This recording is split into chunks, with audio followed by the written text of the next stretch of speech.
স্বৈরাচারী শেখ হাসিনার ১৬ বছরের শাসনামলে তেল, গ্যাস, বিদ্যুৎ ও পানির তীব্র সংকটে চরম দুর্ভোগ নেমে আসে জনজীবনে।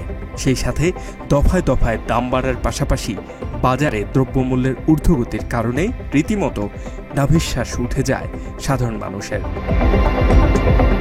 আর তাদের এসব কষ্ট ও দুর্ভোগ নিয়ে হাসি তামাশা ও তুচ্ছ-তাচ্ছিল্য করে কথা বলে মজা লুটেছে হাসিনা। মুখ খিস্তি করে কথা বলার সময় ভেতরে ভেতরে সে যে অট্ট হাসিতে মেতে উঠত সেটা বোঝাই যেত।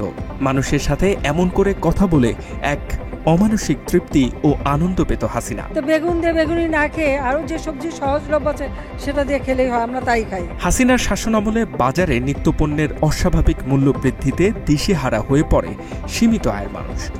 গরিবের আমিষ বলে পরিচিত ডিমের দাম পৌঁছায় ২০০ টাকা ডজন। সস্তার মাছ, চাষের পাঙ্গাস ও তেলাপিয়ার দামও বেড়ে যায় ২.৫-৩ গুণ পর্যন্ত। দেশি মুরগি আর গরু খাসির মাংসের মূল্য চলে যায় ধরাছোঁয়ার বাইরে। স্বৈরাচারী আমলে প্রায় সব রকম শাকসবজি বিক্রি হতো চড়া মূল্যে। কাঁচামরিচের দাম ১৬০০ টাকা পর্যন্ত ওঠে। রাজধানীর বাইরে ২০০০ও ছুঁই করেছে। আলু পেঁয়াজের মূল্যও বেড়ে যায় অনেক। পেঁয়াজের দাম বেড়ে যাওয়া নিয়ে তাকে প্রশ্ন করা হলে তিনি বলেন, পেঁয়াজ ছাড়াও রান্না হয়। তিনি নিজেও নাকি পেঁয়াজ ছাড়াই রান্না করতেন। পেঁয়াজ ছাড়াও কিন্তু রান্না হয়। হ্যাঁ, আমি কিন্তু আমি করি, তো আমাদের বাসা করে। তার অবান্তর ও হাস্যকর সব কথার সাথে সুর মেলাতো তার পাঁচাটা মন্ত্রীরাও। বড়ই দিয়ে ইফতার করেন না কেন? আঙ্গুর লাগবে কেন? আপেল লাগবে কেন? আর কিছু নাই আমাদের দেশে। নিত্যপণ্যের মূল্য বৃদ্ধি নিয়ে কিছু বললেই হাসিনা জাতিকে নিত্যপণ্য সংরক্ষণ ও খাবারের উদ্ভট সব রেসিপি বাতলে দিত। এই যেমন কাঁচামরিচের দাম কম থাকার সময় তা প্রচুর পরিমাণে কিনে সিদ্ধ করে ডিপ ফ্রিজে রেখে দেওয়ার পরামর্শ দিয়েছেন। কাঁচামরিচ কিনে রোদে শুকায় রেখে দেন, একটু পানিতে রাখলে কিন্তু আবার তাজা হয়ে যায়, আবার রান্না করে খাওয়া যায়। একইভাবে ডিমও সিদ্ধ করে সংরক্ষণের রেসিপিও দিয়েছেন।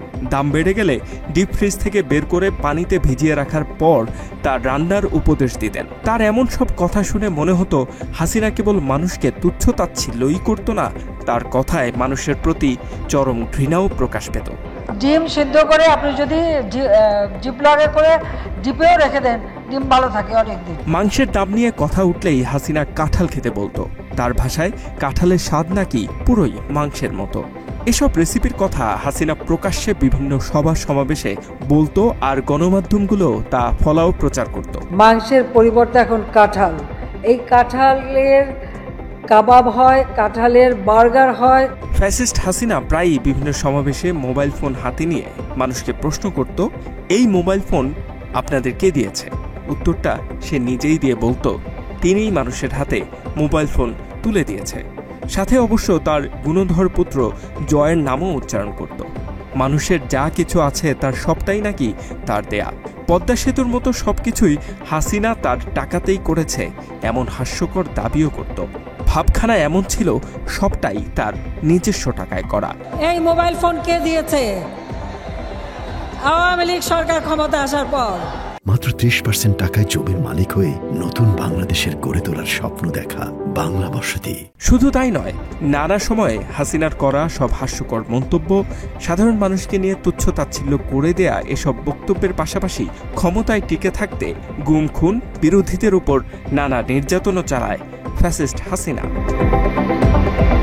সবশেষ জুলাই আন্দোলনে হত্যাযজ্ঞের নির্দেশনাও দিয়েছে তিনি।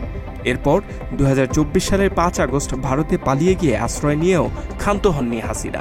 সেখান থেকে মাঝে মধ্যেই দেশে ফেরার ঘোষণাও দিচ্ছেন। তার এসব হাস্যকর বক্তব্যের বিষয়ে জানতে চাওয়া হয় সাধারণ মানুষের কাছে। বিভিন্ন সময়ে হাসিনার করা এসব হাস্যকর মন্তব্য তার মানসিকতার বিকারগ্রস্ততার বহিঃপ্রকাশ বলে উল্লেখ করেছেন সাধারণ মানুষ।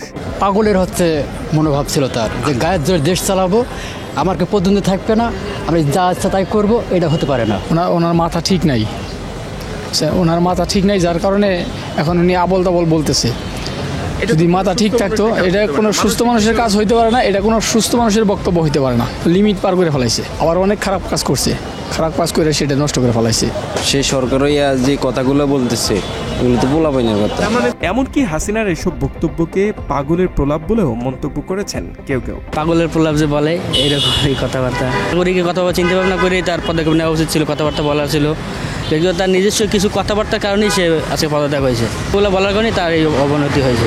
এছাড়াও এ বিষয়ে মনোরোগ বিশেষজ্ঞের সাথে কথা বলেছে বাংলা এডিশন টিম। ফোন আলাপে বাংলা এডিশনকে অধ্যাপক ডাক্তার MS কবির জুয়েল বলেন, এই ধরনের মন্তব্য মানসিক রোগেরই একটি অংশ। এমনকি ক্ষমতার প্রতি আসক্তি থেকেই বিভিন্ন রাজনৈতিক নেতারা সাধারণত এমন বক্তব্য দিয়ে থাকেন বলেও উল্লেখ করেন ডাক্তার MS কবির জুয়েল।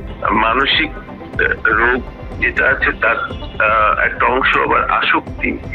আসক্তি হচ্ছে অ্যাডিকশন, যেটা অ্যাডিকশন হচ্ছে টুয়ার্ডস দ্য পাওয়ার, এই পাওয়ারের প্রতি অ্যাডিকশন ডেভেলপ করে। তো এই ক্ষমতার অ্যাডিকশন থেকে তখন এতটাই তারা বিমোহিত থাকে, এতটাই তারা ইনসাইট লস্ট হয় তাদের, মানে তারা ঠিক নিজের ওই চিন্তা ভাবনা গুলো কতটা রিয়েলিস্টিক, কতটা বাস্তবসম্মত এটা বুঝতে পারে না। এদিকে মেঘনা গোমতী সেতু থেকে টোল আদায়ে অনিয়মের অভিযোগে হাসিনা এবং তার মন্ত্রিসভার 6 সহকর্মী সহ 17 জনের বিরুদ্ধে মামলা করেছে দুর্নীতি দমন কমিশন। HM Ataullah, Bangla addition.